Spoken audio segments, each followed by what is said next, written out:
देखिए, मसाइल तो काफ़ी है, लेकिन सबसे बड़ा मसला जो है वो पीने का पानी का राजपुरा कॉन्स्टिट्यूंसी में काफ़ी क्राइसिस है वहाँ। इसके लिए चूँकि हमने प्रोजेक्ट्स बनाए हैं, एक प्रोजेक्ट हमने 30 करोड़ रुपए का बनाया है और दूसरा 7.5 करोड़ रुपए का बनाया है, और उसको हम कोशिश कर रहे हैं कि वो शासकीय में हो जाएगा। अगर वो प्रोजेक्ट्स थ्रू हो जाएंगे और उस पर काम हो जाएगा, न सिर्फ राजपुरा कॉन्स्टिट्यूंसी में बल्कि पुलवामा डिस्ट्रिक्ट के बेशतर एरिया में वहाँ जो पीने की पानी की किल्लत है वो दूर हो जाएगी। और दूसरी बात जो इस वक्त जो सबसे बड़ा मसला इस वक्त हमारे दरपेश है वो इरिगेशन का मसला है, क्योंकि इलीगल माइनिंग की वजह से जो नाले हैं वो नीचे गए हैं और जो इरिगेशन कनाल्स है कॉल्स है वो ऊपर रह गई है। पानी नहीं, कल भी मैं एक जगह गया था कि वहाँ इरिगेशन कॉल ही खत्म हुई है सैलाब की वजह से।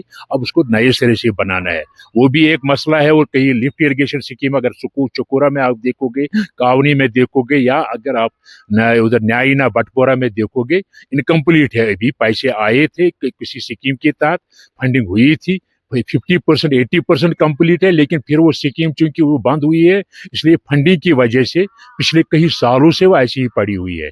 इसलिए उन पर भी काम शुरू करवाना है इस साल। और दूसरा जो टूरिज्म के लिए मैं हर वक्त कोशिश कर रहा हूँ कि जो हमारा सिंगरवनी बेल्ट है, बहुत खूबसूरत एरिया है, उसको टूरिज्म के एक नक्शे पर, न सिर्फ नक्शे पर लाना है बल्कि वहाँ जो डेवलपमेंट की जरूरत है वो डेवलपमेंट करनी है, उसके लिए भी कोशिश करनी है। और इंशाल्लाह इस साल वो भी हो जाएगा। वही कोशिश, मसाइल तो काफ़ी है, असेंबली में काफ़ी मसाइल उठेंगे, न सिर्फ राजपुरा कॉन्स्टिट्यूंसी के बल्कि एक तो सारे हमारे जम्मू कश्मीर के मसाइल है वो भी उठेंगे, हमारे नौजवानों के जो अगर बेरोजगार नौजवान हैं उनके मसाइल उठेंगे, अगर जो डेलीवेजर्स हैं उनके मसाइल उठेंगे, अगर हार्टिकल्चर का मसला जो हमारा है, जो पिछले साल हमें हार्टिकल्चर की वजह से और नेशनल हाईवे के बंद होने की वजह से जो हमें नुकसान हुआ है, और अरबों रुपए का नुकसान हमें हुआ है, और जो ग्रोवर है वो तबाह और बर्बाद हो गया है, और कर्ज के नीचे वो अभी भी दबा हुआ है। वो मसाइल उठाने की जरूरत है वहाँ, और काफ़ी मसाइल है। और जो इंश्योरेंस की स्कीम यहाँ लागू करने जा रही है हार्टिकल्चर में